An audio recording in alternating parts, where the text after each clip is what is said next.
Good evening and welcome to Primetime News on MTV Sports. My name is Ravi Gamage. And I'm Sonali Vanigabadge. A small child has been reported missing after an earth embankment collapsed onto a house in Alavala, Nittamur this evening. While a search operation is underway to find the child, a woman who was injured in the incident has been admitted to hospital. We'll have the details of that story later on in the news, but for the moment, let's take a look at tonight's headlines.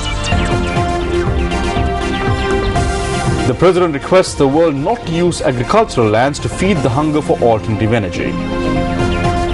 Petroleum trade unions warn that operations at the Sapukaskanda refinery may have to be halted from tomorrow. The UNP General Secretary says that a proposal to extend the leader's tenure will be presented at the party convention in December. Department of Immigration wins the award for the best use of information technology in the Asia-Pacific region. Lance Armstrong handed a lifetime ban. Veteran cricket commentator Tony Greig says he was overwhelmed by the response from the Sri Lankan public following the news reports on his health condition. It was revealed over the weekend that Tony Greig has been diagnosed with lung cancer. Anthony William Greig, known as Tony Greig, was born on the 6th of October 1946 in South Africa. 66-year-old Greig played for England as an all-rounder from 1972 to 77. Tony Greig has 3,599 test runs from 58 matches and 141 test wickets against his name. Greig retired in 77 after captaining the England team and then took up commentating. He underwent several medical tests while in Sri Lanka recently to commentate on the ICC World 2020 matches. Tony Greig worked closely with MTV and NBC on a number of TV and radio programs. Well, as everyone knows, Sri Lanka is very dear to my heart. I have a relationship that goes back a long way, just to that period, just to before that wonderful victory in the 1996 World Cup, when I predicted that they would win, because I thought they'd just played such wonderful cricket and were such lovely characters. You've no idea what it means to me to have received the support that I have from so many Sri Lankans in so many different ways since the announcement of my illness. It's a very special feeling in the heart of someone to know that there's a nation of cricket lovers like the Sri Lankans, who care about an individual like myself. I'm so grateful for that and for all your prayers. Thank you so much.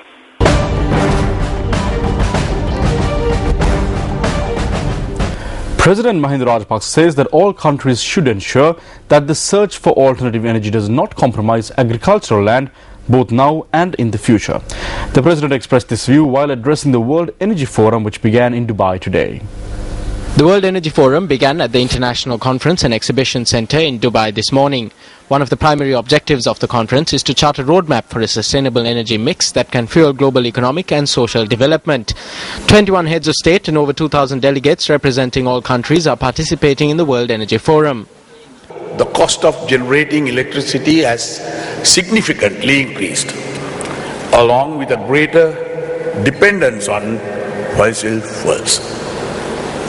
As a country that does not produce petroleum, this is an additional burden on the economy. Almost 1/4 of the value of total annual imports of Sri Lanka goes on crude oil and petroleum products. In 2007, we established the Sustainable Energy Authority to identify and implement policies to reduce our dependency on imported fossil fuels. However, the reality is that alternatives to fossil fuels are not cheap. Countries must bear in mind that in this search for alternative energy sources, agricultural land of today and tomorrow must not be used. We must not let the hunger of alternative energy lead to an increase in hunger for food. The Presidential Media Unit stated that the state leaders signed a proclamation declaring the 22nd of October World Energy Day. A satyagraha was conducted opposite the United Nations office in Colombo today, requesting the UN to intervene into locating missing individuals. The satyagraha was organized by the wife of disappeared journalist Pragit Eknaligoda, the Committee to Look into Missing Individuals, and the Parents and Children's Association of Disappeared Individuals. The group handed over letters to a UN representative listing out their demands and details of disappeared individuals. Thank you, sir. Thank you. I'll make sure that there are some other letters the parents want to hand over. From other families as well, there are other families. Thank you. I'll make sure this will be... Yes, please. There are some more. There are some more. We will continue this struggle until we find my father. If we stop this, it means we lost. That means disappearances could take place in the future as well. ඒ කියන්නේ එතකොට ආයි මේ රටේ වගේ මේ අතුරුදහන් වීම සිද්ධ වෙන්න පුළුවන් කියන එක. ලංකාවේ තිබිච්ච මීට කල් පෙර තිබිච්ච ආණ්ඩුත් ඒ වගේ. The previous governments in Sri Lanka as well as other dictatorial governments in the world used white vans to carry out abductions and suppress the people. But what we can see now is that this method is being used by the government as a management tool. They cannot govern without it. මර්ධන උපකරණයක් විතරක් නෙවෙයි එය පාලන උපකරණයක්. ආණ්ඩුවට ඒක නැතුව පාලනය ගෙනියන්න බෑ. 1,000 days have passed since journalist Pragit Eknaligoda disappeared. Our current information is that Mr. Eknaligoda has taken refuge in a foreign country. We don't say this, it's not something that I'm saying with a tongue in my cheek. Former Attorney General Mohan Piris at the Homagama court: I made a statement 7 months ago because I believed at the time that Pragit Eknaligoda was alive and residing abroad. What really happened to Pragit Eknaligoda? Meanwhile, the wife of Amit Jailal, who was allegedly abducted in the Alewata area in Valisara Ragama, lodged a complaint with the Human Rights Commission today. A group including the wife of Amit Jailal, who was allegedly abducted last Saturday, called over at the Human Rights Commission today. I have lodged a complaint with the Palayagoda and Mahabagi police stations regarding my husband's abduction on the 20th. I have also named the suspects in these statements. The police has not taken any steps as yet. They have turned him into an underworld figure. If they are saying that he is an underworld figure, then why didn't they apprehend him all this time? They have never arrested him even on suspicion of being involved with the underworld. Trade unions of the Ceylon Petroleum Corporation warned that the Sapugaskanda oil refinery will have to be shut down from tomorrow owing to a shortage in crude oil supplies. However, the CPC states that although a problem has arisen due to the inability to obtain crude oil from Iran, there is no danger of a fuel shortage. 92% of the country's crude oil requirement was imported from Iran. However, oil imports from Iran were restricted following sanctions being imposed by the United States. The most suitable crude oil for our refinery comes from Iran. Problems arise when other types of crude are used. We are expecting oil stocks from Iran, but that has not materialized yet. This is not a shortcoming on the part of the CPC. This is a problem with oil imports. But we have commenced importing crude oil similar to the Iranian crude. We will receive these stocks in the first week of November.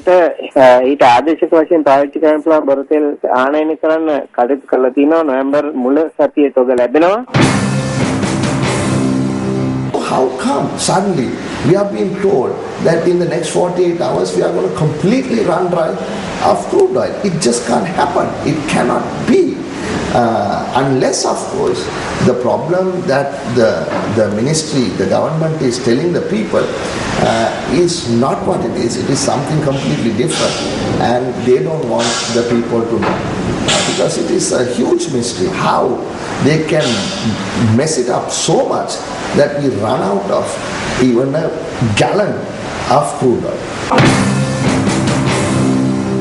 Trade unions say that there are insufficient stocks of crude oil to operate the Sapugaskanda refinery. The rulers were aware of this. Failure to stock up at the right time has now created a big problem. The difficulty to obtain Iranian light was not a problem. The refinery could have run on Arabian light, Oman light or Miri light crude oil. Arabian light, Oman light, Miri light කියන වර්ග භාවිතා කරමින් මේ පිරිපහදු ක්‍රියාත්මක කරන්න තිබුණා. Even if there is a stoppage, it will be temporary. There may be a stoppage for about 10 to 12 days, but no more.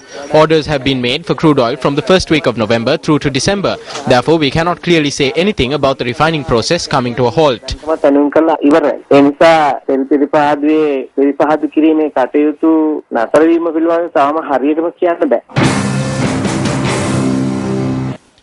On the 2nd of September, the CPC halted operations at the refinery for several days. The CPC said this was due to a damaged pipeline at the Colombo harbour.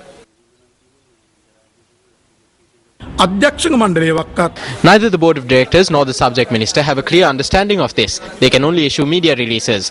The end result of what is taking place with the blessings of the political authorities will be a fuel shortage. More loans will be taken and fuel prices will have to be increased, further burdening the public, and then this corporation will be driven to bankruptcy, paving the way for privatization. This is what is happening.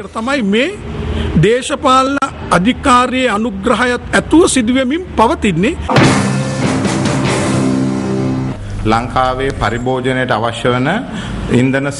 are plenty of stocks of fuel to meet Sri Lanka's requirement. Therefore, the people need not fear a fuel shortage in the country. I state this with responsibility.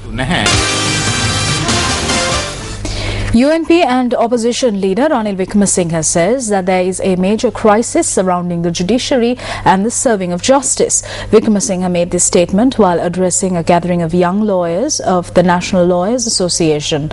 Meanwhile, former secretary of the National Lawyers Association, Attorney at Law Gunaratna Maninayaka, says that the judiciary delivers verdicts based on evidence and not verdicts required by the UNP leader. There is a major crisis surrounding the judiciary and service justice. Recently, there were problems with the security and the safety of judges. If the judiciary tries to do the work of the executive and political parties, then it will burn. What we are saying is, do not make political parties in parliament inactive. Placing an injunction against a political party in parliament is the same as attacking a magistrate or attacking the secretary to the Judicial Service Commission. All of us, including J.R. Javadana, designed this so that even if the president's powers increase because of the party system in parliament, no one could obtain a two-thirds majority and governance can be done through parliament. This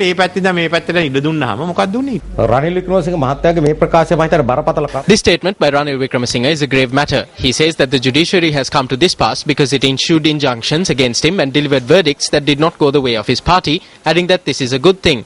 The opposition leader has made a very grave statement regarding the judiciary. Cases can be filed against him for this. UNP faithful sought redress from the courts because of the ad hoc actions of Ranil Wickremesinghe.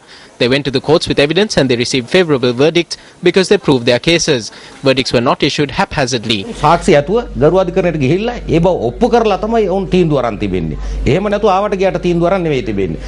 Meanwhile, Wickremesinghe stated at a recent event in Kandy that the UNP should function like an army. If we are to clash with the dictatorial government, then there must be military-like discipline within our party. What is the meaning of this? What the UNP needs is good governance, not military law. Good governance which understands the aspirations of the people is what is needed. You cannot take a party forward by governing it like the military. There must be good governance. On a monthly, half-yearly and yearly basis, a part of the UNP breaks away. As of last week, 3 public representatives were shown the door.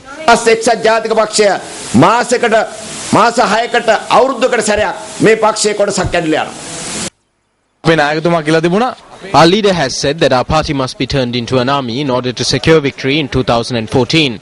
For an army to be victorious, the first thing that must be done is to appoint talented commanders to the right positions. You cannot fight with corporals after discarding the generals, major generals and brigadiers. What we want is for everyone to be brought together for this war, from the common soldier to the major general. If we are to wage war, then we must follow the strategy of General Sarath Fonseca when he defeated the LTTE and saved the country. That is how this government can be defeated. යුද්ධ කරන්න නම් අන්න අපි එදා LTT සංවිධානයට විරුද්ධව කරපු යුද්ධෙදී මේ අපේ රට බේරගත්ත මේ ජෙනරාල් අපේ සරත් ෆොන්සේකා මැතිතුමා අනුගමනය කරපු ක්‍රියාමාර්ගෙම අනුගමනය කරන්න වෙනවා. එහෙම තමයි මේ ආණ්ඩුව පරාජය කරන්න වෙන්නේ.